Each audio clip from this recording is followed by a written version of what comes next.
और इस सब के बीच बड़ी खबर आपको बता दें, बहुत बड़ी खबर है। ईरान और इजराइल में 50 घंटे से ज्यादा हो चुके, एक के ऊपर एक लगातार ताबड़तोड़ हमले किए जा रहे हैं, जहां पर जेट से हमले हो रहे हैं, जहां पर एयरक्राफ्ट के जरिए, फाइटर जेट के जरिए हमला किया जा रहा है।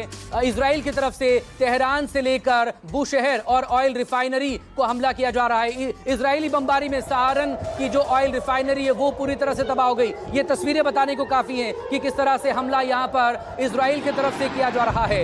शुक्रवार की सुबह 5:30 बजे से जो हमले शुरू किए गए थे इजराइल की तरफ से, एक के बाद एक ये अटैक्स अब भी ईरान पर जारी हैं। अब तक 20 से ज्यादा टॉप कमांडर्स ईरान के मारे जा चुके हैं। 6 से ज्यादा उसके न्यूक्लियर साइट्स को निशाना बनाया गया है। 100 से ज्यादा ईरानियों की मौत हो चुकी है इजराइल के इस हमले में। 150 से ज्यादा जख्मी बताए जा रहे हैं। इस सब के बीच ये तस्वीरें एक बार फिर से बीती रात की उस वक्त में जब इजराइल की तरफ से एक बार फिर से बड़ी स्ट्राइक की गई और इस बार ईरान के तेहरान के अलावा बाकी और जो शहर हैं उसे निशाना बना गया इजराइल की तरफ से।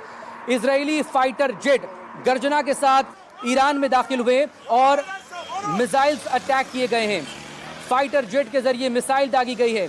जो सहारन में दूसरी बड़ी ऑयल रिफाइनरी है ईरान की, उससे टारगेट करते हुए हमला किया गया और इसके बाद बड़ी आग वहां पर फैल गई, जिसे बुझाने को लेकर देर तक कोशिशें वहां पर चलती रही। इस सब के बीच न सिर्फ सहारन में यह हमला हुआ है बल्कि बुशहर में भी यह हमला किया गया। एक और बड़ी खबर, लेकिन किस तरह से रिटेलिएशन हो रहा है इजराइल पर ईरान के बैक टू बैक हमले। ईरान की तरफ से रिटेलिएशन एक्शन, बैलिस्टिक मिसाइल से कई शहरों में हमले किए गए ईरान की तरफ से। न सिर्फ तेल अवीव को निशाना बनाते हुए एक बार फिर से मिसाइल्स दागी गई हैं बैलिस्टिक, बल्कि बताया यह भी जा रहा है कि इस बार हाइपरसोनिक मिसाइल ने जो उसका कोस्टल एरिया है, कोस्टल शहर जो है उसका हाइफा, उसे निशाने पर रखा है, जिसमें न सिर्फ ऑयल रिफाइनरी को निशाने पर रखा है ईरान की तरफ से, बल्कि उसका जो एक इंस्टीट्यूट था, जो साइंस इंस्टीट्यूट के नाम से जहां पर नई नई टेस्टिंग हुआ करती थी, जहां से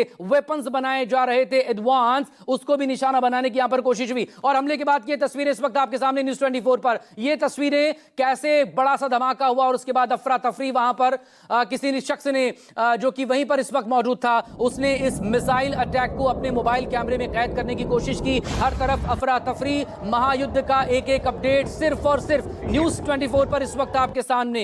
तेहरान पर इजराइल का हमला हो रहा है तो वहीं जवाबी कार्रवाई ईरान की तरफ से हो रही है। लगातार रिटेलिएशन, न सिर्फ बैलिस्टिक मिसाइल के जरिए हमला किया जा रहा है ईरान की तरफ से, बल्कि तेल अवीव को निशाना बनाने के साथ साथ जेरूसलम पर हमला हो रहा है। जो उत्तरी इजराइल का इलाका है वहां पर भी हमला किया गया है। जो पोर्ट सिटी है हाइफा की, पोर्ट सिटी हाइफा है इजराइल का, उसे निशाना बनाकर हमला किया जा रहा है। और हाइफा का जो उत्तरी इलाका है वहां पर भी लगातार अटैक हुआ है। इस सब के बीच ईरान पर कहर बनकर बरसी है इजरायली एयरफोर्स। बड़ी खबर इस वक्त आपके सामने न्यूज़ 24 पर। ईरान पर कहर बनकर इजरायली एयरफोर्स बरसी है और ये इजरायली फाइटर जेट्स ने ईरान के गरज पर किस तरह से बॉम्ब बरसाए। इस फाइटर जेट की गर्जना को सुनकर, इस धमाके को सुनकर आप अंदाजा लगा सकते हैं।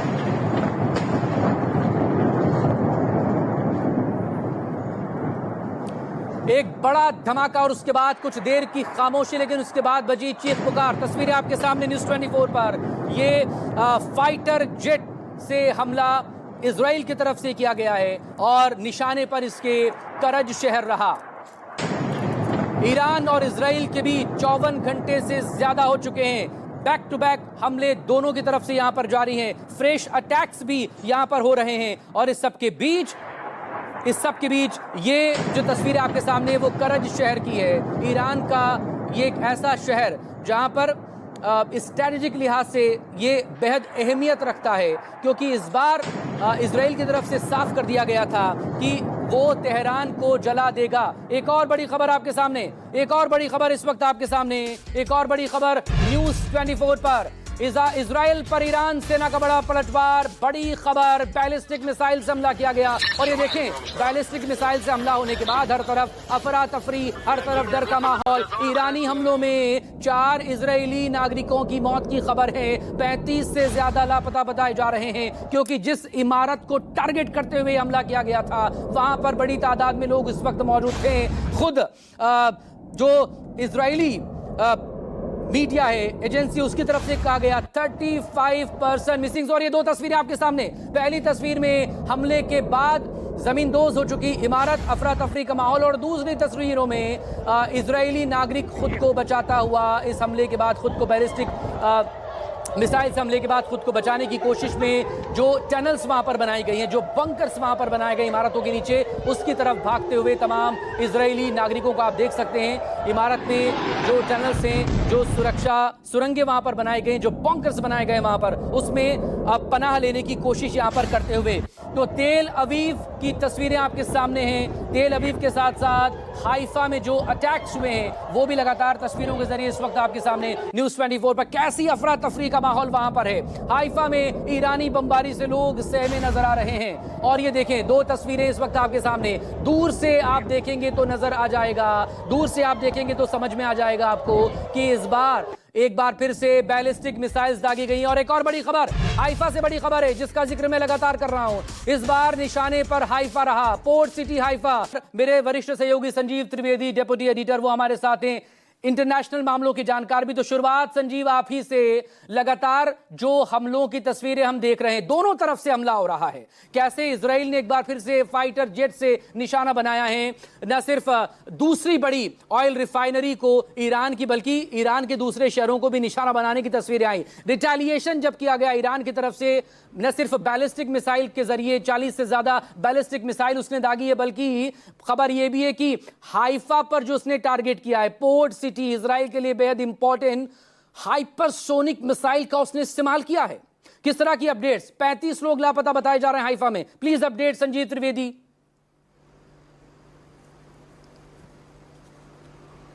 देखिए, ये जो युद्ध है इसका आकार बढ़ता चला जा रहा है और जहां हम कल बात कर रहे थे उससे अब ये युद्ध फैलता जा रहा है। ये युद्ध दो देशों के बीच हो रहा है और जाहिर है कि दोनों की अपनी सेनाएं हैं। ये ऐसा नहीं है कि किसी प्रॉक्सी के साथ इजराइल लड़ रहा है, हिजबुल्लाह या हमास या हुतीस के साथ, ऐसी बात नहीं है। जाहिर है ईरान एक बड़ा मुल्क है और ईरान को जिस तरह का नुकसान इजराइल ने इस मौके पर पहुंचाया है, उसके पास और कोई विकल्प था भी नहीं। ईरान को अभी तक अपने तमाम जो टॉप के मिलिट्री कमांडर्स थे, 20 के आसपास, उनकी मौत का सदमा झेलना पड़ा है। इसके अलावा उसके 9 बड़े न्यूक्लियर साइंटिस्ट्स, उनकी मौत हो गई है, उन्हें मार दिया गया। इसके अलावा इतने दिनों से वो अपने परमाणु एनरिचमेंट कार्यक्रम को चला रहा था। नांस जगह थी जहां पर अंडरग्राउंड इंस्टॉलेशन था और वहां उसे उड़ा दिया गया। और अब उसके बाद फिर वहां के जो शहर हैं जो ख़ास तौर पर अपने ऑयल डिपोट के लिए जाने जाते हैं, जिसमें कि आपने बताया सहारन है, इसके अलावा नसीम शहर है, इसके अलावा जाम है, इन सब शहरों पर इजराइल ने अपने क्रूज मिसाइल्स दागे हैं, जिस कारण से बड़े पैमाने पर नुकसान हुआ है। वहीं दूसरी तरफ जवाबी कार्रवाई ईरान की तरफ से भयंकर तरीके से की गई है और तेल अवीव में या फिर दूसरी जगहों पर ताबड़तोड़ जो मिसाइल्स दागी गई, उसका असर है कि कई इमारतें ध्वस्त हो गई। हालांकि आप जानते हैं आशंका पहले से थी इजराइल को और इसीलिए उसने अपने ज़्यादातर नागरिकों को बंकर्स और सेफ हाउसेज में छुपा रखा है। लेकिन रणनीतिक तरीके से अब ऐसा लगता है कि इजराइल ने अपनी वार को बदलते हुए अब वैसी ठिकानों पर हमला बोलना शुरू किया है जहां से नुकसान इजराइल को ज्यादा होगा। हाइफा, जैसा कि आप बता रहे, एक पोर्ट शहर है, करीब 30% आयात हाइफा से ही इजराइल का होता है। और सबसे बड़ी बात है कि वहां पर सबसे बड़ा एक ऑयल रिफाइनरी है, ऑयल डिपो है, जो कि जेट फ्यूलिंग के लिए जाना जाता है। और उस जगह पर हमला करने का अर्थ यह हो जाता है कि जो ईंधन भरने की क्षमता है वहां के विमानों में, लड़ाकू विमानों में, वो करीब करीब ख़त्म हो जाती है जहां तक हाइफा का सवाल है। और दूसरी जगहों से या फिर भूमध्य सागर में खड़े जो अमेरिका के टैंकर्स हैं, उनके ज़रिए भरा जा सकता है। तो इस तरह से पाया ये जा रहा है कि रणनीतिक तरीके से दोनों एक दूसरे को नुकसान पहुंचा रहे हैं। लेकिन बड़ी बात यह है कि इस युद्ध में अभी कोई भी दूसरा देश शामिल नहीं हुआ है। ईरान और इजराइल एक दूसरे के खिलाफ हैं। आज से G7 की बैठक शुरू हो रही है और जाहिर है कि जब दुनिया के 7 बड़े देश जुड़ेंगे और ऑब्जर्वर्स आएंगे तो उनके बीच सबसे बड़ी बात यही होगी कि इस युद्ध को कैसे रोका जाए। ख़ास तौर पर ऐसे में जबकि पुतिन और ट्रंप की कल रात बातचीत हुई और उस बातचीत के बाद ये तय हुआ कि युद्ध रोका जाना चाहिए, युद्ध का रुकना बहुत ज़रूरी है। अब देखना यह है कि कैसे इस युद्ध को किसी मुकाम तक पहुंचाया जाता है, ऐसे में जबकि जो वार्ताएं थी वो फेल हो गई हैं। आखिर में आपको बताना चाहूँगा कि टर्की के राष्ट्रपति एर्दोगान की राष्ट्रपति ट्रंप से बातचीत हुई है और उनकी तरफ से ये इशारा मिला है कि ईरान को वापस नेगोशिएटिंग टेबल पर लाया जा सकता है, परमाणु बातचीत की जा सकती है। हालांकि वो बातचीत आज ही होनी थी लेकिन वो कैंसिल हो गई क्योंकि इस बातचीत का कोई मतलब नहीं रह गया था, ईरान ने बताया। क्योंकि इसी बातचीत से ठीक पहले संजीव, जिस तरह से उसके 6 न्यूक्लियर ठिकानों पर, न्यूक्लियर बेसिस पर अटैक किया गया था इजराइल की तरफ से तड़के सुबह 5:30 बजे शुक्रवार को, और वहीं से ये दोनों फ्रंट खुले हैं नए। इस पर हम लगातार आपसे बात करते रहेंगे। बाकी और गेस्ट पर जाने से पहले एक और बड़ी खबर इस वक्त आपको बता